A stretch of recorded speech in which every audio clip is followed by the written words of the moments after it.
વલણથી ધુલિયા લઈ જવામાં આવતી 16 પશુઓ સાથે 2 ની ધરપકડ કરવામાં આવી હતી.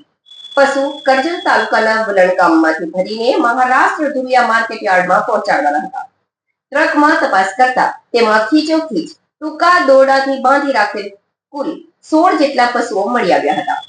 પાલેજ પોલીસ ગત રોજ પેટ્રોલિંગમાં હતી તે વેળા તેમને બાતમી મળી હતી કે એક ટ્રક વલણ ગામેથી પશુ ભરી મહારાષ્ટ્રના ગુલિયા માર્કેટ તરફ કતલ માટે લઈ જાય છે. જેવી માહિતી મળતા પોલીસે 2 પંચો સાથે વલણ ફાટક વાળા રોડ પર બાતમી મુજબ વોચ ગોઠવી હતી.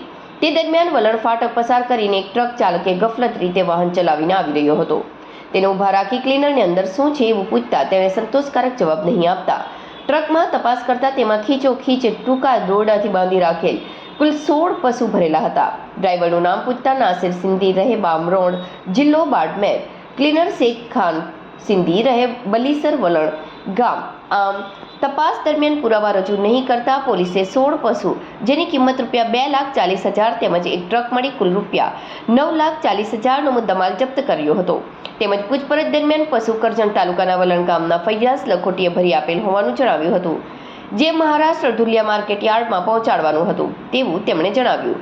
ત્યારબાદ તમામ પશુને ભરૂચ JB મોદી પાર્ક બાજુમાં આવેલ આ ઘટનાને લઈને વાહન ચાલકોમાં રોષની લાગણી જોવા મળી રહી છે.